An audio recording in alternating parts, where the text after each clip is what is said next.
We still have a couple of minutes. Hopefully they pop up, but once I disable the wait room, I'll put myself on mute and I'll turn my video off, but I'll be in the background here for the whole session, so you can just chat me directly if anything pops up. Thank you. And Andy, you'll do that, right? Because I'm not going to click on anything once we start. What was that? I was just saying, Andy, I'll be here for the duration of the session, so if anything pops up that you need help with, you can just direct message me and the ASAB support. And I was also saying, if we get those two other speakers, oh, it looks like we have Ken. Yes, let me admit Ken. Andy, do you have your phone on you so I can text you? I do. Although not to, freak you out or anything, Kate, but my wife just walked in and said that there was some alert that the power could go out. So. All right, folks. Well, if your power goes out, my power is probably going out. Well, anyway, so hopefully not. And I will try and jump back in on my phone, I guess. But hopefully that won't happen. Okay. I'll hold it down. So we got speaker number 6. Okay, great.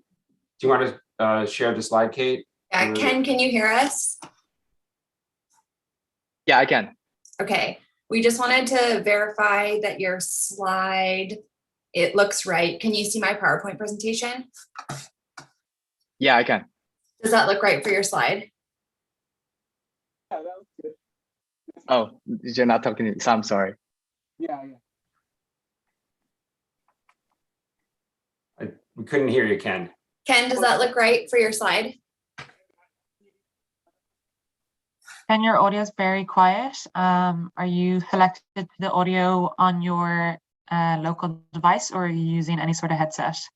I'm just using my laptop headset. I can try and make an adjustment here. It's sounding a little bit clearer there. Okay. Or maybe is it just me, or is that the same for everyone? No, it's kind of. Sounds like your microphone might be covered. It's all of you guys? That's much clearer. I'm not sure if you've moved closer or whatever you've done. It's much clearer there. I didn't do anything. I just looked at them. I just opened the monitor. Oh, right. Yeah. Well, hopefully that did the trick. You sound good to me now.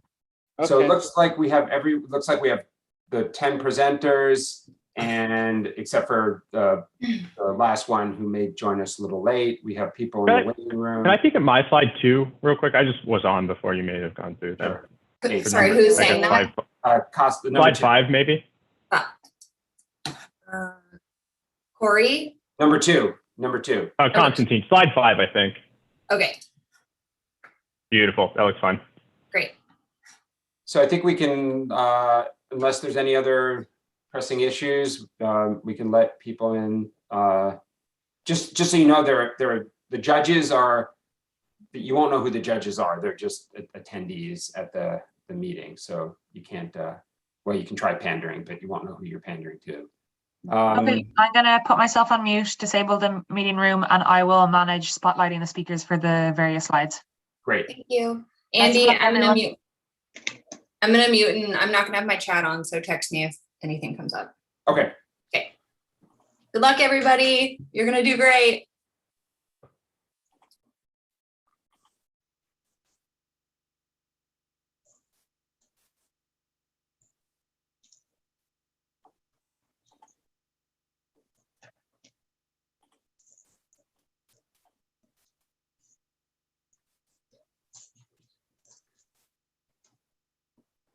So this is the session for the ASB 2021 virtual 3MT competition for the doctoral competition. There is also a parallel master's competition. So I want to thank, well, look, we have 70 people here. And so thank you so much for coming. This should be a pretty exciting competition, but I just wanted to give you a few things, few heads up things. So my name is Andy Carduna. I am at the University of Oregon, and I'm co-moderating this session with Kate Spitzley, who is a graduate student also at the University of Oregon. And we have 11 exceptional presentations today, very short presentations, 3 minutes in fact. So the run of show will basically be, we are going to spotlight the presenter. The slides are, we have control of the slides. Each presenter, the rules of the competition are each presenter only gets one slide with no animation and no video, and they get 3 minutes to make their case for how great their research is. It should be for, I mean, we're all here a bunch of biomechanists, but the rules of the competition should be that this is for a lay audience, so that, you know, your mother would be able to understand what you're talking about. Hidden in the participants are a series of judges who will be evaluating the competition. There's a rubric that they have, and then they'll meet afterwards to decide the winner. I'm going to give everyone one job, which is there is also a People's Choice Award. So you can see the 11 presenters here, and after the session, there is going to be a vote. It will be put in the chat session. I believe it'll be a doodle poll.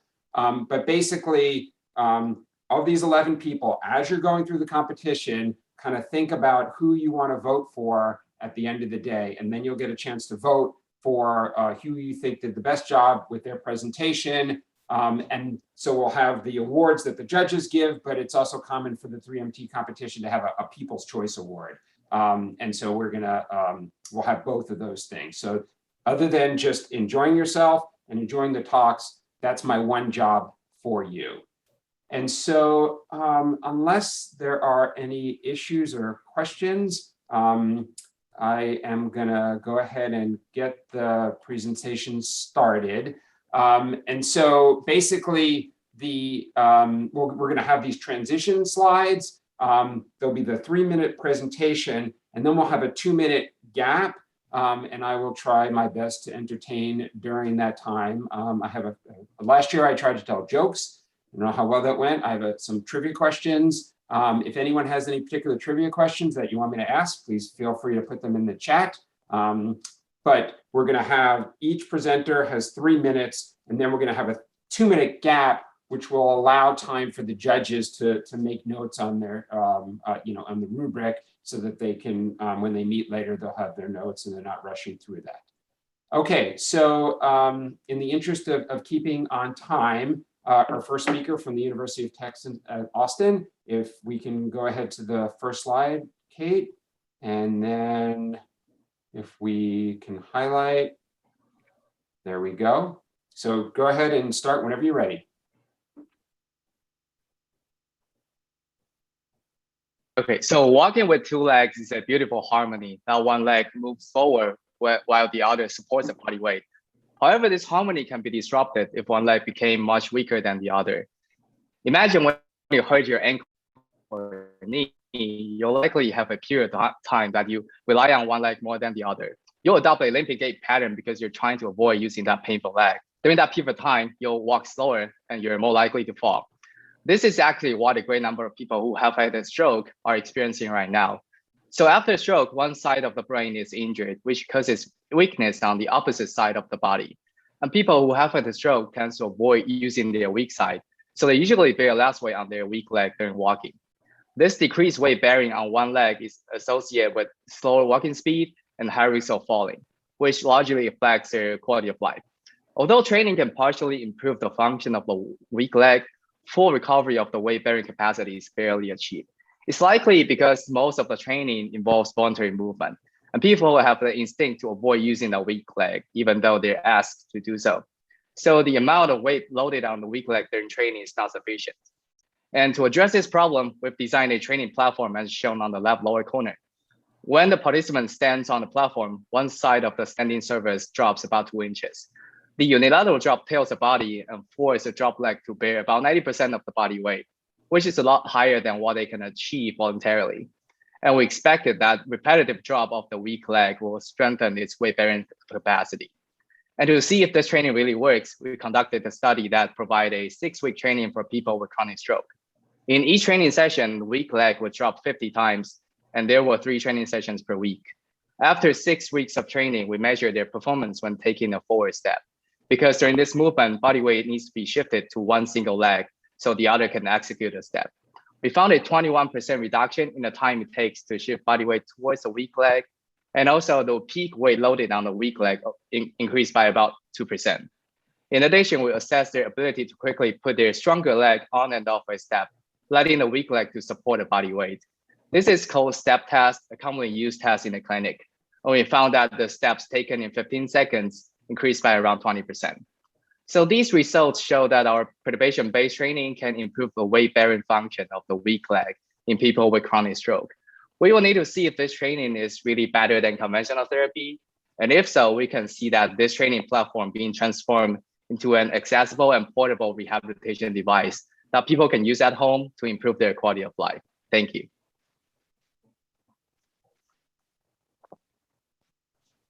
Okay, great. Thanks for an enlivening presentation. And so in the small gap we have here, so we can remove the spotlight from the presenter. So I'm gonna start with again, this is just a time killer, a little bit of history. So we'll start with some ASB history. So put your answers in the chat and we'll see who can get the right answer first.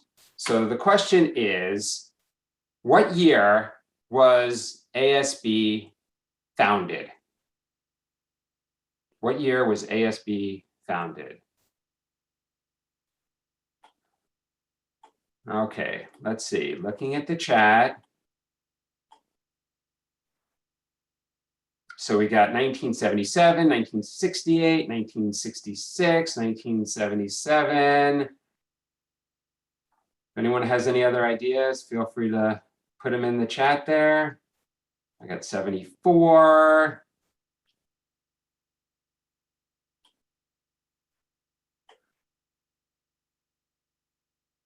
We got October 1977 from someone who has cheated. Man, well, you can't cheat because there's no rules. Okay, and it turns out that the answer is, so Evan Dooley got the right answer first, very quickly. 1977 was when the American Society of Biomechanics was founded. Okay, so if we can change the spotlight to the next speaker.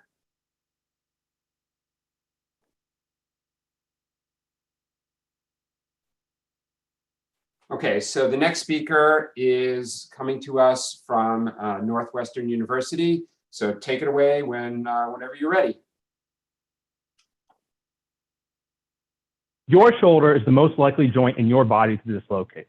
In fact, there's a good chance that someone in this audience has dislocated their shoulder at one point in their life. If so, they'd absolutely tell you it's incredibly painful and it sure gets in the way of using their affected arm. If you knew exactly when a dislocation might occur, you could prevent shoulder dislocations by proactively contracting the muscles surrounding your shoulder. This contraction prevents your humeral head at the top of your arm from translating so far that it dislocates out of the shoulder. Unfortunately, the forces that cause dislocations are often unpredictable. What happens if you get hit from behind during a pickup basketball game, or your 4-year-old niece unexpectedly jumps on your shoulder? You can't proactively contract your shoulders and protect your shoulder. Instead, you need your muscles to react automatically to these unexpected forces. Luckily, translations of the humeral head may stretch your shoulder muscles and produce reflexes that can help resist unexpected translations. Our objective was to investigate if humeral head translations indeed elicit reflexes in shoulder muscles. In our study, we recorded reflexes elicited by translations of the humeral head in 2 muscle groups that are prioritized differently in rehabilitation following a dislocation. First, your rotator cuff muscles, which are emphasized as the primary shoulder stabilizers, and second, larger muscles that primarily move the shoulder. We hypothesized that we'd see reflexes in muscles within both groups, but that the reflexes will be larger in the primary shoulder movers. Why? Simple geometry. They're aligned more in parallel with the humeral head translations, as you can see on the slide, and therefore they'd be stretched more. So after analyzing these results in a group of healthy adults, what did we find? Our hypothesis was completely wrong. Reflex amplitudes were in fact larger in the rotator cuff muscles than in the primary shoulder movers, despite the latter's geometrical advantage. Obviously, we couldn't stop there, so we investigated why our hypothesis was so off target. You see, reflexes in general increase as a muscle contracts more and more, but the rate at which the reflexes increase can differ between muscles. Even though both muscle groups had simple levels of contraction across the conditions of our study, the rotator cuff reflexes were much more sensitive to the level of background contraction and therefore had larger responses. So what does this all mean? I'll leave you with 3 thoughts to take home. First, shoulder translations sure do elicit muscle reflexes in rotator cuff muscles and in primary shoulder movers. Second, the rotator cuff muscles are potentially shoulder stabilizers in even more ways than we previously anticipated, given the large size of their reflex responses. And finally, 3, these reflexes could potentially be targeted with rehabilitation to help shoulder dislocators, perhaps someone with us today, maximize the impact of their reflexes and help prevent future unexpected dislocations. Thank you.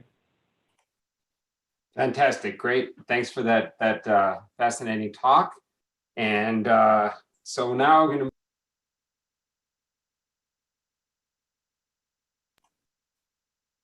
I was muted. Hopefully you can hear me now. So my next trivia question in the gap here is related to the first one. You should have seen this one coming. Where was the first ASB meeting? Where was the first ASB meeting?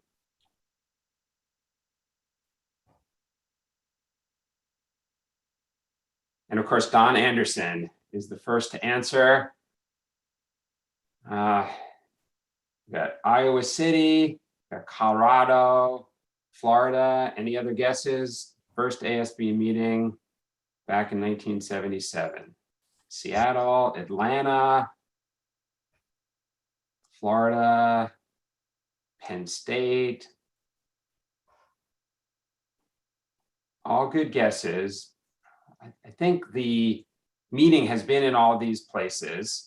But the correct answer is the one first put out by Don Anderson, which is Iowa City at the University of Iowa back in 1977. So good job, Don.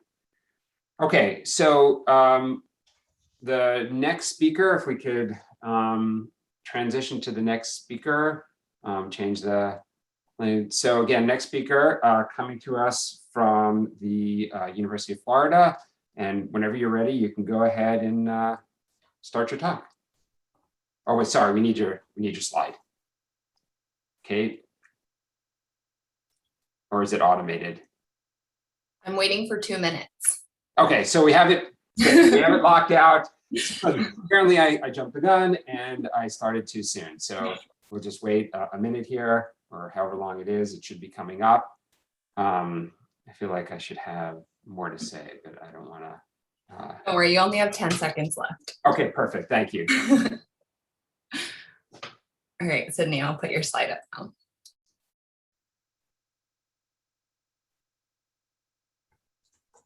Every 9 minutes, someone is giving the life-changing news that they have been diagnosed with Parkinson's disease.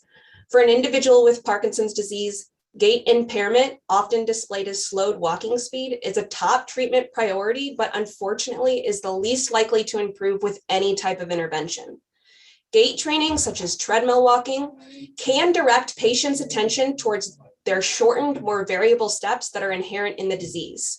Yet focusing on these kinematic deficits, such as step length, step time, or speed, do not target the underlying force reductions that actually cause shortened steps.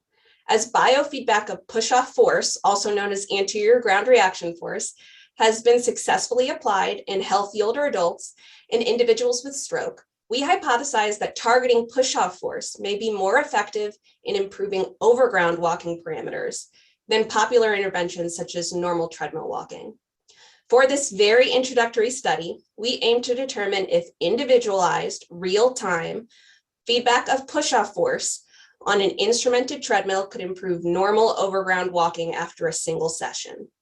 Specifically, we brought in 2 groups of Parkinson's patients with similar ages and disease severities to participate in the current study. One group received biofeedback, a protocol in which participants were asked to push off hard at the end of every step to raise a blue dot to a red line. The blue dot representing their real-time push-off force and the red line targeting 140% of their own baseline propulsive force. The other group acted as a contact control, walking on the same instrumented treadmill at their preferred pace but without any instruction for the same amount of time as the feedback group. To test the effect of these two acute interventions on overground walking, we asked both participants to complete 6 overground walking trials before and after any treadmill walking to compute change scores to test the effects of the interventions. While both groups increased walking speed compared to baseline, the group that participated in the biofeedback of push-off force, seen here in blue, exhibited statistically greater increases in speed and stride length during comfortable overground walking compared to the control group in orange. Both speed and stride length are important metrics to measure when we look at interventions for those with Parkinson's disease. Of note, the feedback group increased their gait speed by 0.2 meters per second on average, which exceeds the moderate clinically meaningful difference, while the control group failed to even exceed the small clinically meaningful value as represented here in the red dashed line.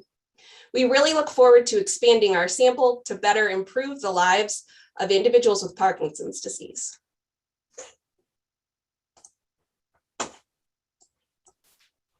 Okay, great. Thanks so much for that presentation. And now I'll move on to my next. Thank you for those that have put trivia questions in the chat. So the top ASB award is referred to as the Borelli Award. So the question is, what famous scientist did Borelli hang out with?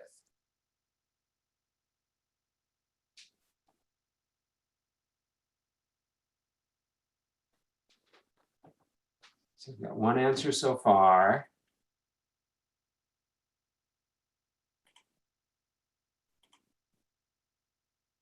This was a harder one. Let's see. Okay, it was not me. So we got, yeah, okay. Stop guessing me. Not that old. So look, so the two answers we've gotten so far are, we only got Galileo, Newton, and Da Vinci, and Paul de Vita. So I can't confirm any of the others, but according to information on the ASB website, the correct answer is Galileo. They overlapped their time in Italy. So thanks for playing along. And we can then move on to the next speaker. So if we could spotlight the next speaker. Okay, so just gonna wait a minute. So Kate's keeping me on time here.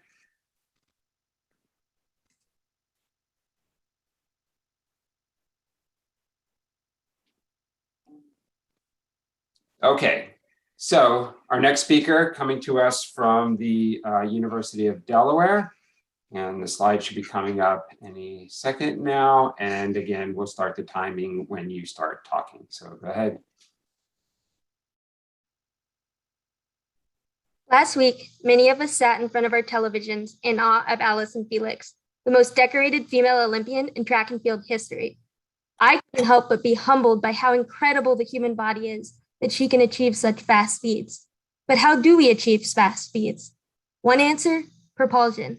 While we may not all have the explosiveness of Allison Felix, our legs are made to walk and propel us forward. Propulsion enables us to change our walking speed, which is vital for independence. But every 40 seconds, someone in the United States has a stroke, potentially causing severe weakness and reduced control on one side of the body, leading to impaired propulsion and thereby a slow, unstable gait. So what can we do to promote enhanced propulsion for these individuals? That's where my research comes in. The goal of our work is to create a computational framework to predict the ideal therapeutic intervention to address impaired propulsion in individuals post-stroke.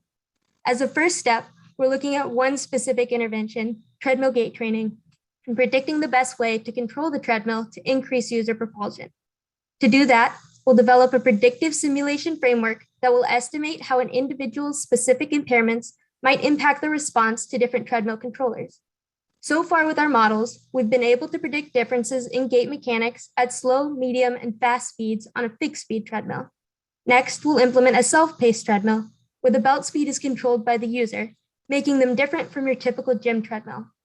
For instance, with our controller, If you push off harder or take larger steps, the belt speed increases, similar to how you'd increase your speed over ground. But there are numerous variations of self-paced treadmill controllers out there. With such a heterogeneous population and many options for treadmill controllers, how do we begin to know what the best way is to train increased propulsion for a specific person?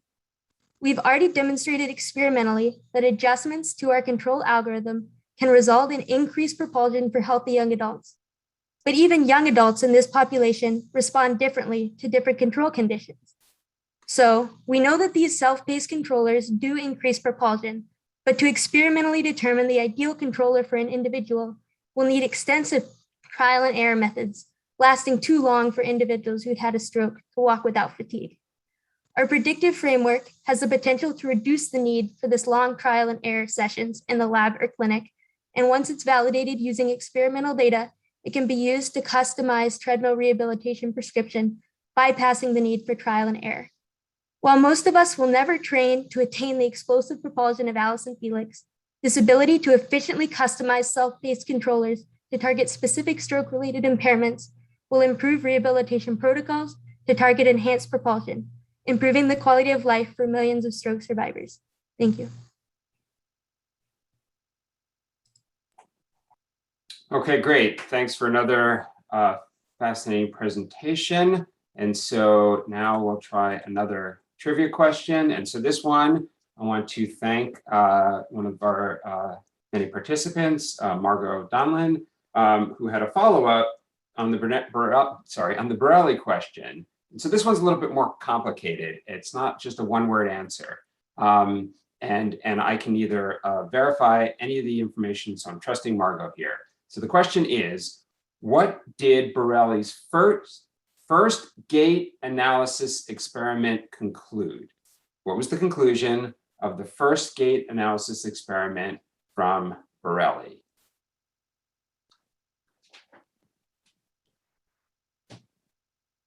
All right, Rick's got an answer there. Both feet always on the ground. Any other guesses?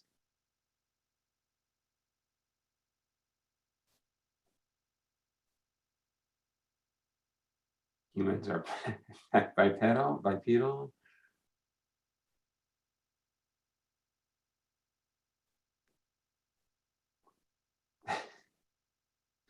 Sinusoids everywhere. Walking is fun. I can either confirm or deny that one. I know skipping is fun. Body weight. Okay, so the correct answer, as provided to me by Margot, is that there is medial lateral head movement during walking. Medial lateral head movement during walking. So thanks so much for playing. We'll move on to the next speaker. So if we could switch over. So we got the slide. We got I don't know, maybe about another 10 seconds or so. There's a slide, so just go ahead and start whenever you're ready. Has anyone ever known someone who has suffered a stroke? Every 40 seconds, someone suffers a stroke, and for many of these people, they lose the freedom to move in the everyday environment that many of us take for granted, such as going on a walk, engaging in family activities, and even going to work. Clinicians and researchers encourage these individuals to be physically active, but studies have shown that these individuals are more sedentary and less active than age-matched healthy individuals. In fact, healthy individuals walk 3 times more than the average stroke survivor. Clinical rehab programs focus on improving to enable patients to become more physically active. However, stroke survivors spend about $35 billion a year on rehab, and by 2050, the number of stroke survivors is expected to double. Even after rehab, walking abnormalities, such as decreased walking velocity and inability to walk for long distances, persist. Ankle braces are often prescribed to stroke survivors to help improve their walking. However, the current ankle brace prescription process is a trial and error approach to attempt to customize the characteristics of the brace to meet the individual's needs. Unfortunately, many individuals still have limited improvements in walking. My research focuses on improving the design and prescription process of a novel ankle brace that is readily and objectively customized to each individual's level of need. Our ankle brace has a spring-like characteristic that replicates the function of the calf muscles and thus can be customized based on each individual's level of calf muscle weakness. Preliminary results have demonstrated the feasibility of this prescription process. Additionally, research has shown that stroke survivors walk slower and expend a lot of energy while walking.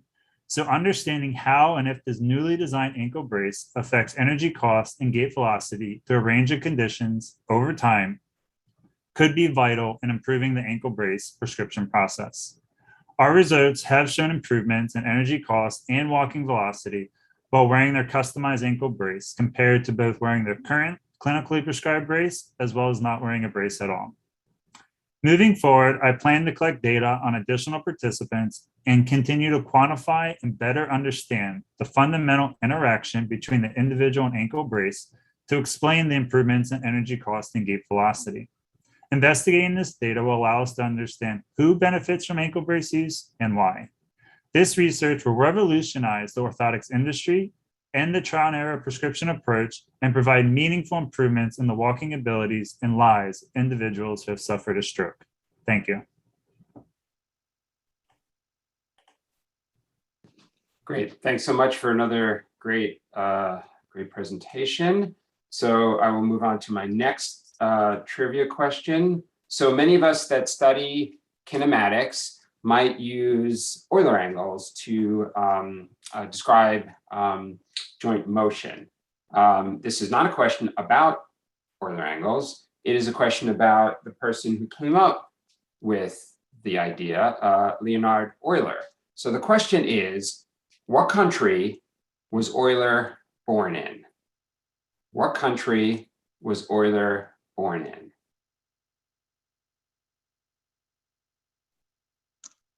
Germany, Switzerland, Italy, Germany, Switzerland. Got someone actually showing a city, Italy, Austria, Belgium, England. So it looks like I'm pretty sure somewhere in Europe.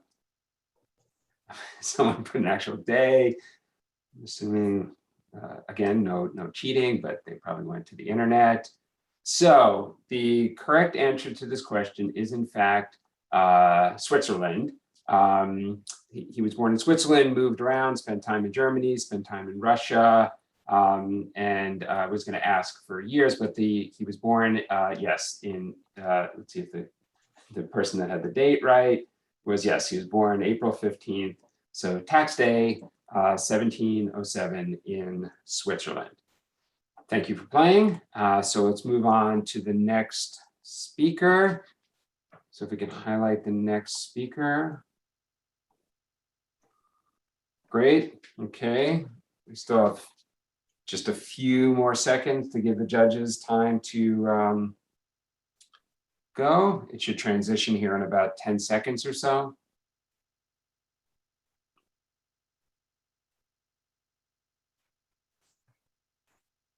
Okay, so your slides are up. Okay? Yep, go ahead. Perfect. I'd like to start with a story. As if by cosmic coincidence, within half a year of starting my research at Ohio State, my mother went under the knife for a total knee replacement. She was alone in my 2-story childhood home and works as a school teacher in Bethesda, Maryland. It certainly puts my work in perspective, as indeed my research is charting new ground in knee replacement surgery research. Let's start with what we know already. We know that knee replacement surgery is generally considered successful at relieving the pain associated with knee osteoarthritis. But for the millions of adults in the US, like my mom, the surgery has the potential to mechanically compromise the ability to perform everyday tasks like climbing stairs. What else? We're also starting to figure out that surgical technique and resulting joint architecture have their effects, for example, on knee extension strength and stair climbing performance long after the surgery.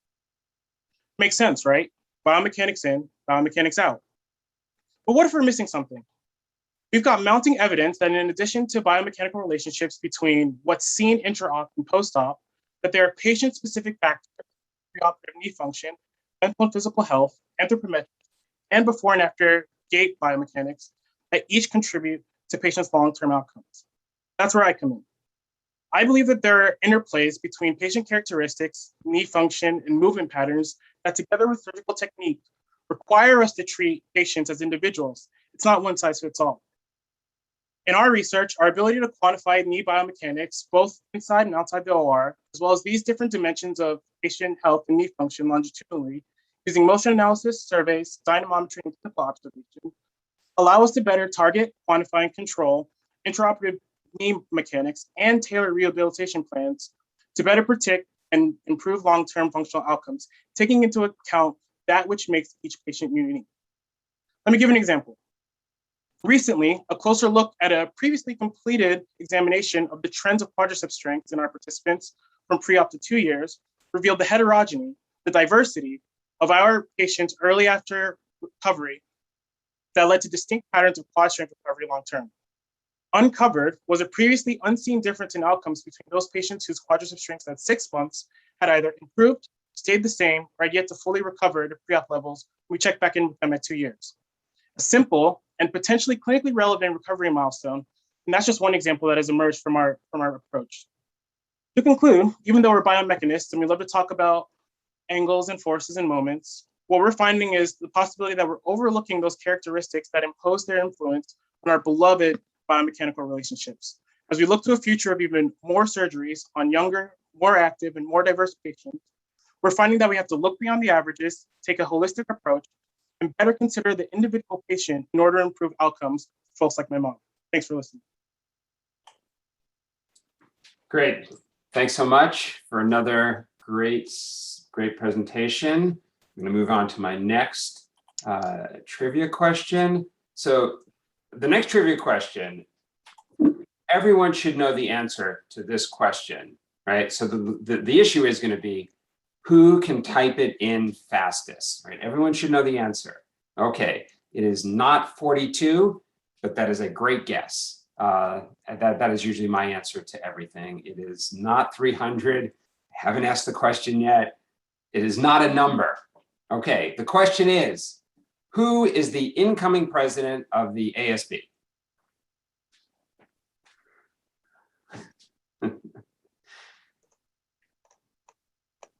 All right, it is not Italy. Italy is not going to be our next president. Okay, so it is in fact, all right, so bonus question, it's Liz. Where is she? What's her institution?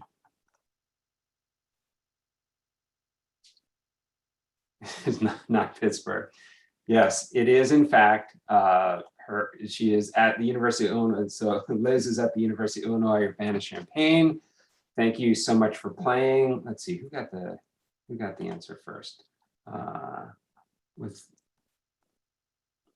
Look at that.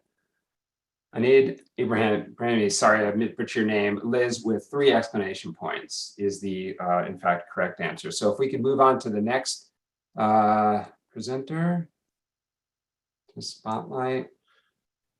So just bear with me. We got about another 15 seconds or so before your slide will come up.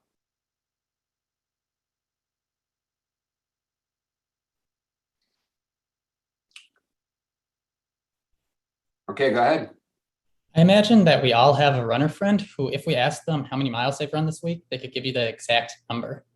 I also bet that they would tell you that they try not to increase how many miles they run per week by too much to reduce their risk of sustaining an injury. However, the issue with just tracking miles per week relies on that it doesn't take into consideration the intensity of the different running sessions. So for example, let's say you did 2 3-mile runs on separate days. The first run you're going to do at an easy, comfortable pace, but the second run you're going to do at a higher intensity, much faster pace. If we only looked at distance, which is considered to be an external load, we would say that these runs are identical. They're both 3 miles, but that's not going to be the case because the intensity for the easy run is going to be much lower than the intensity for that faster run. So this is where the measure of workload comes into play, because it's going to take into consideration potential interactions that might occur between an external load, such as the time or distance, with that of an internal load, such as the intensity of the run. And it's going to be really easy to calculate a workload measure because all you have to do is take your external load and multiply it by your internal load. Now, there have been a couple studies that have looked at week-to-week changes in external loads, such as distance or time, but then also compared them to week-to-week changes when you considered intensity. And it was found that when you only relied on distance and time, it actually might underestimate the loads that are being applied to the runner because they were significantly lower than what the progression that was measured when you included intensity. So we wanted to see if the same thing was true for adolescents and high school runners over a long duration. And so to do this during a fall cross-country season, we gave a handful of runners a GPS-enabled watch. And then this watch allowed us to track the time, distance, and then the number of steps they took each run. And then we also asked them to self-report their perceived exertion, so how hard the run felt to them, using a simple 10-point scale, with 1 being very easy and 10 being a maximal effort. And then in order to calculate workload, you just have to take your external load measures, such as time, distance, or number of steps, and you just multiply it by the value they said for how hard the run was. We then compared the weekly changes in the external loads alone, and then we also looked at how it was influenced when intensity was considered. And we found similar to results which have previously been published, which showed that solely relying on external loads resulted in about 5% less progression in running load than what we found when we included intensity. And so what this means is if we only rely on time or distance when we're measuring our running volume, we might actually be underestimating the forces or the loads that our body is experiencing. And using a really easy subjective measure of intensity, such as how hard you perceive the run to be, could be a more comprehensive way to understanding the loads that are applied to the body and give us a better understanding of how we're working ourselves. Thank you. Okay, great. Thanks a lot for another great talk. So I have another trivia question, which I was inspired when we were talking about running. So several years ago, there was a book that came out called Born to Run by Christopher McDougall. Some of you might have read it. And the question is, what prominent ASB member, a leader in the society, was featured in that book?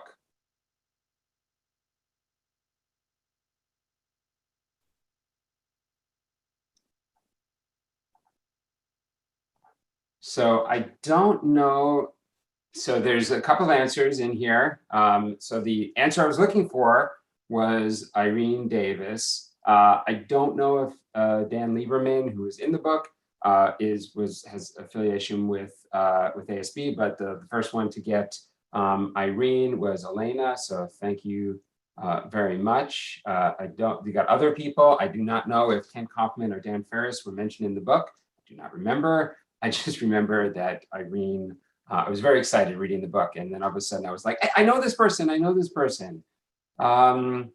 Okay, so let's move on to the next speaker. If we could highlight the next speaker, I think we have a little bit extra time. I didn't quite take enough time up in that trivia thing. So we have maybe another 30 seconds, but it looks like I'm still spotlighted.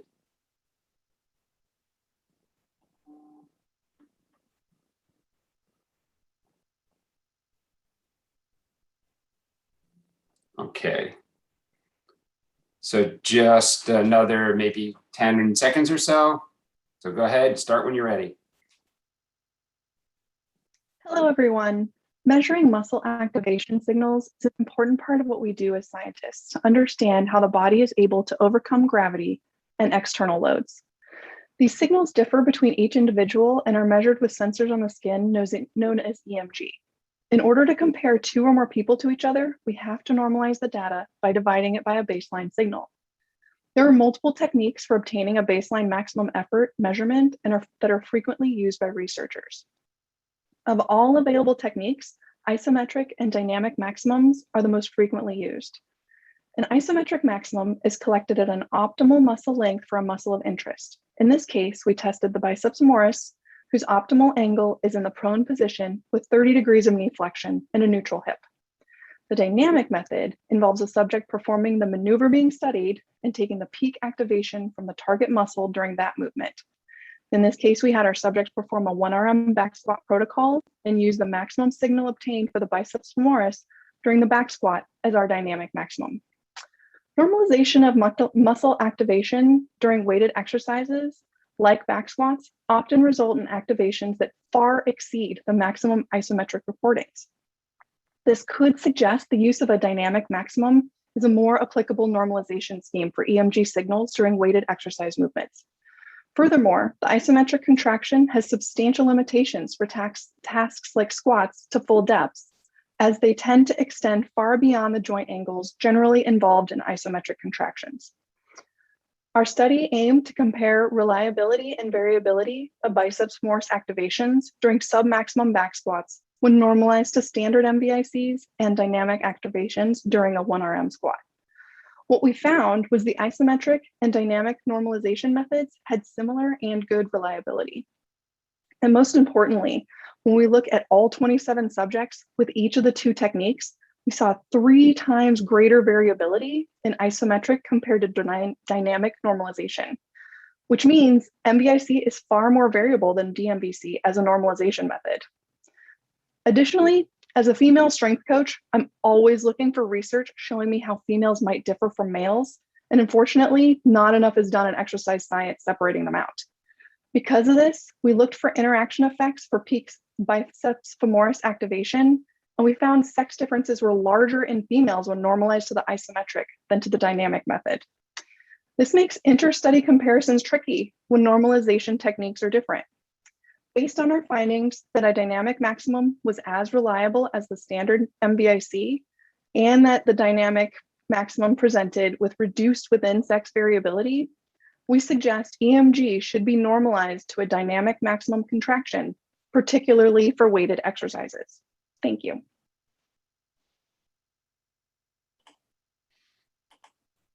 Okay, great. Thanks so much for that great presentation. So my next trivia question, I'm going to modify it a little bit, came from Evan Dooley. So the question is, this person was a pioneer in the use of photography, but they also shot and killed their wife's lover, but was acquitted in a jury trial. Man, how do people know this so quickly? Look at that. Who got the answer? So looks like Joseph got the answer first. It was Muybridge. So this occurred in 1874. That they shot and killed Major Harry Larkins, his wife's lover. Okay. Let's see. So that's all I have for that particular trivia question. I have no other information other than just stalling for time here. So if we could just go ahead and transition to the next speaker. So we have a little bit of time here. So we're just gonna chill out while we wait for the judges to do their job.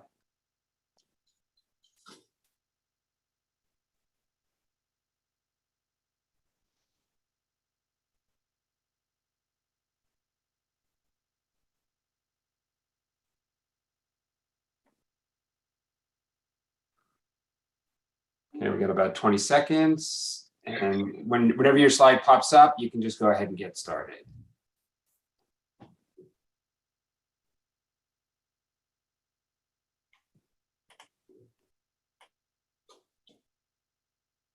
Excellent.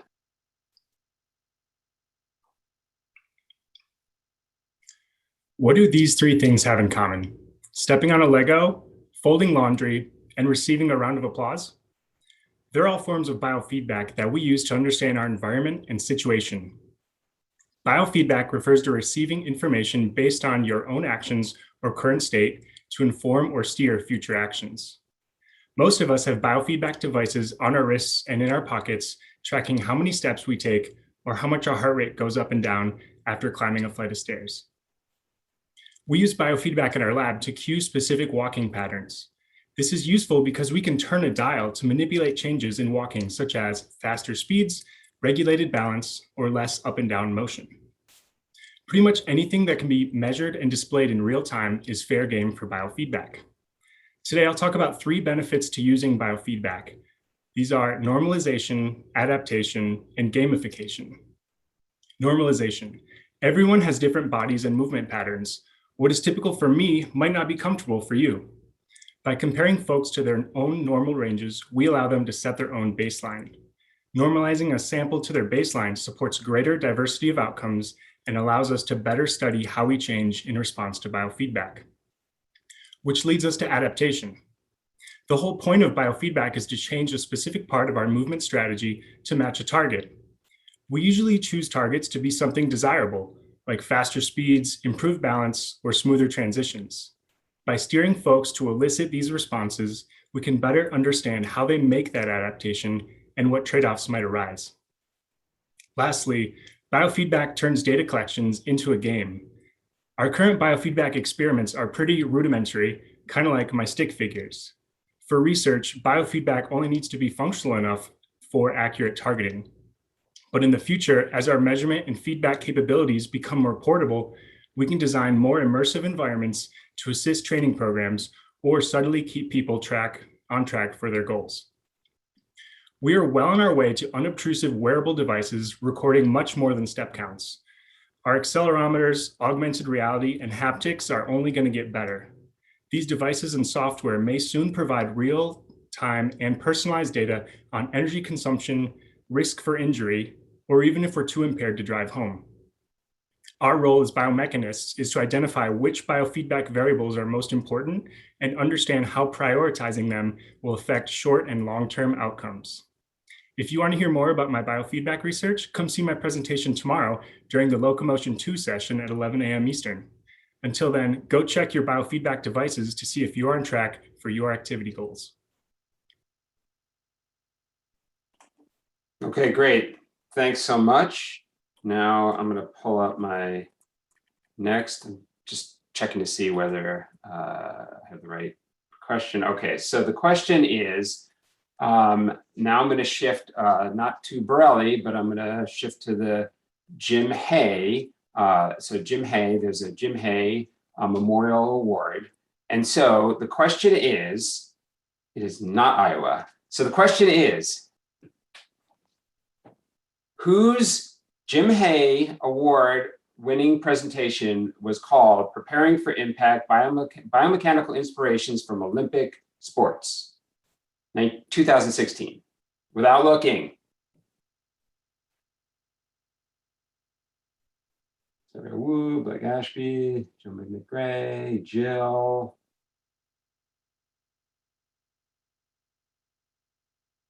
Yes, I create rules because that is host's prerogative. And Ajit chooses to change his answer to Jill. I really should have come up with rules for this. No, it's for next year. So yes, the answer is in fact Jill McGray, who won the Jim Hay Memorial Award in 2016 for her presentation titled Preparing for Impact, Biomechanical Inspirations for Olympic Sports. And apparently you can't just, I gave you the answer, you can't now change your answer to the right answer, although I guess if there are no rules, you can go ahead and do that. So now if we can go ahead and spotlight the next speaker.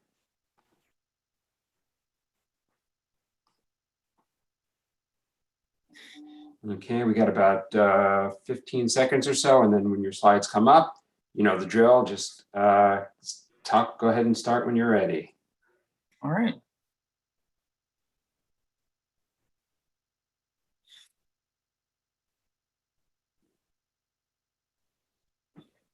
I'd like you to take a second to consider what you're doing right now. Most likely, as you're watching this talk, you're sitting in a chair, which is something we don't often think about. However, for some people, sitting in a chair is both absolutely necessary for daily life and the source of painful medical problems. There are over 3 million wheelchair users in the United States, and people in this population have an 80% risk of developing at least one pressure injury in their lifetime.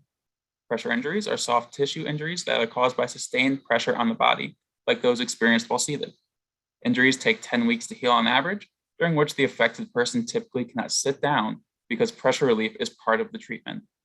Instead, people spend this time in various lying positions that do not allow them to live their daily lives. The pressure injuries will cost 3 million wheelchair users in the United States over 20 million weeks of recovery time.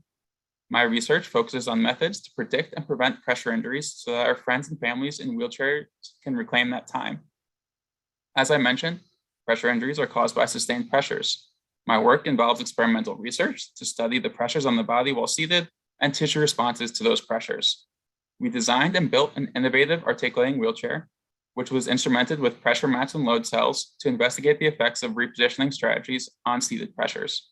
Using this, we were able to determine that back recline, the most common repositioning strategy, actually increases pressures on the buttocks, one of the areas most at risk for pressure injury. We also saw that isolated seat pan tilt significantly reduced pressure on the buttocks, providing an alternative path for pressure redistribution while seated. Lastly, the data showed us that wheelchair users tend to have higher pressures on their buttocks than their able-bodied counterparts, indicating that we must include wheelchair users in studies to accurately assess their risk. We also designed and built custom equipment in our lab to measure how tissue responds to pressure, and we found that the buttocks of wheelchair users with spinal cord injuries were softer than able-bodied individuals on average. Both the differences in pressures experienced by wheelchair users and in their tissues responses are critical to understanding pressure injury risk. The data that we collected can be used by biomechanists and clinicians alike to improve health outcomes for wheelchair users and stave off pressure injuries. Wheelchairs and specialized cushions can be developed to more effectively minimize pressure on at-risk regions, and computational models can use our data to better estimate the risk of pressure injury in wheelchair users. Such models can then be used to improve health outcomes for wheelchair users, and this synergy between experimental, computational, and clinical work can be used to eliminate pressure injuries, taking back millions of weeks for our friends, family, and fellow citizens who use wheelchairs. Thank you.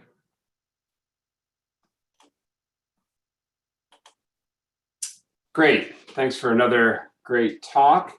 And now so this is probably my last trivia question. And this one is a little bit different. I want to highlight for everyone in addition to our national meeting, there are a lot of regional meetings that you could attend. So if you don't want to travel as far, so I'm going to ask you to put in the regional meeting that you attend in your local area, so people can have a sense of the regional meetings that are going on throughout the country throughout the year. So we got the Rocky Mountain ASB meeting, the Midwest ASB meeting, Rocky Mountain.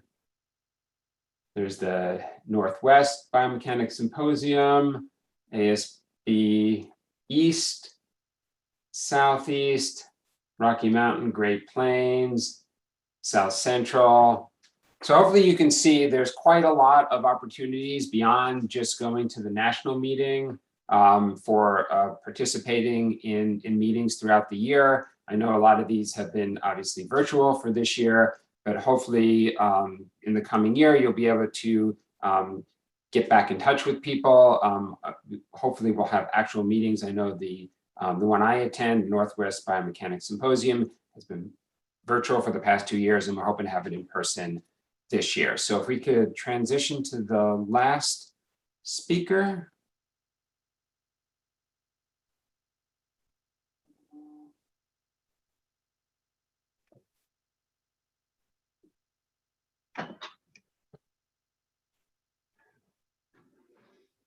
Okay, so you're up in about 10 seconds or so, it'll transition to your slide.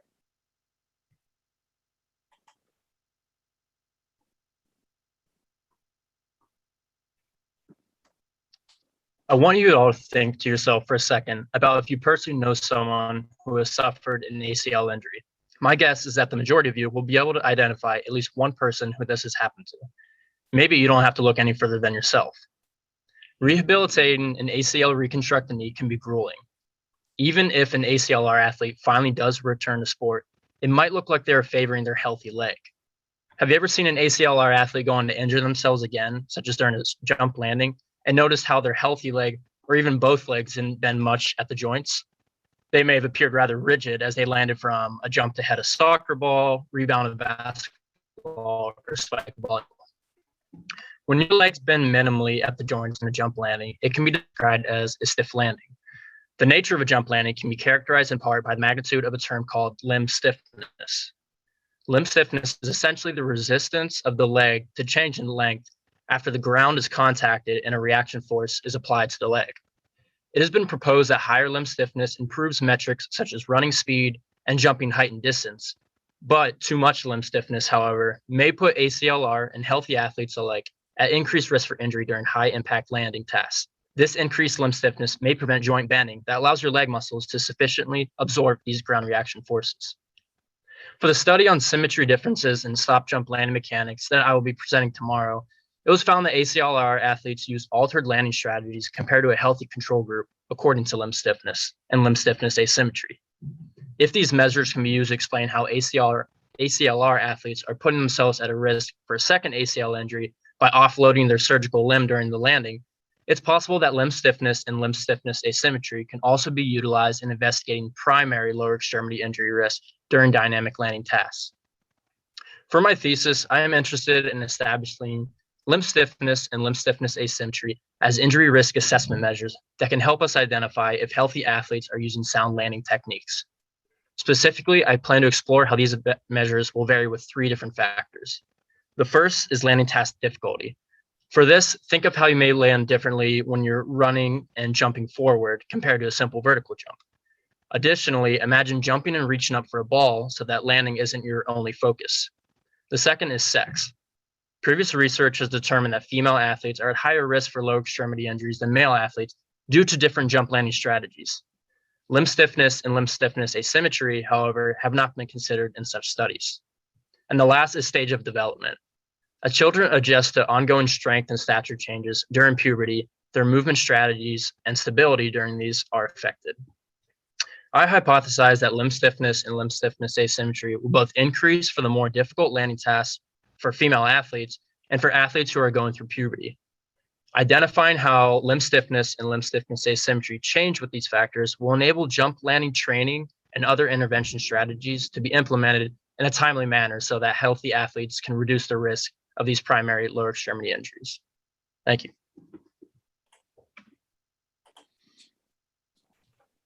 Great. I want to thank all the speakers for a series of fantastic presentations. So what we're going to do now is up on your screen are all the presenters, and if we could, there should be a link to a voting option that is going to get dropped. So you can see from the support. So there's a doodle poll. So if you just click on the doodle poll, obviously it'll take you out of Zoom, and you should be able to go there and vote for who you think did the best presentation in this. And then what we're going to do is we're going to tally these results, and then we're going to give a award for the People's Choice Award. So like I said, the judges are going to be working on their award. They're frantically scribbling out on their rubrics right now, and they'll compare notes later today. But in addition to what the judges come up with, we'd really like to give out a People's Choice Award. And so again, because of the number of presenters, we're not doing it within Zoom. So please click on the doodle link and vote for the one participant that you want to be awarded the People's Choice Award. So we'll keep that open for a few minutes, and then when the session closes here, we will take it down. So I'm just going to give a breath here, give people a chance to vote.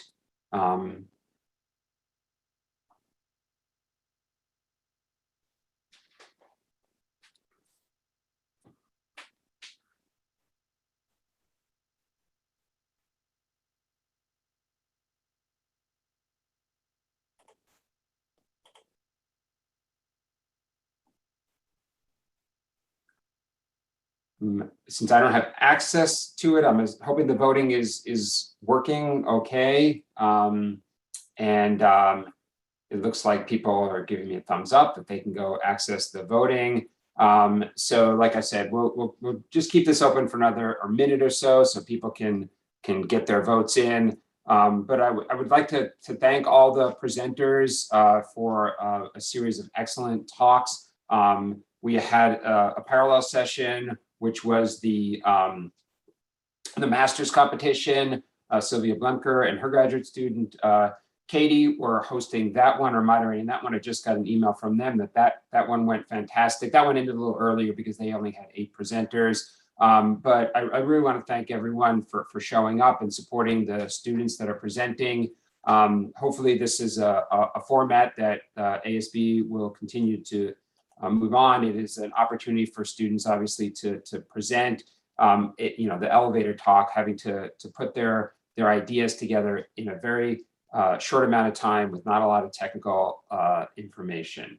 So with that being said, I wanted to close the session. Yes, Don, it is too bad that I didn't get the Jeopardy hosting gig. I was in line. I was overlooked, which is okay. I go back to my day job. So thank you so much for everyone who attended and for everyone who participated. And I will go ahead and call this session to an end. And I look forward to seeing you in spatial chats for the rest of the meeting.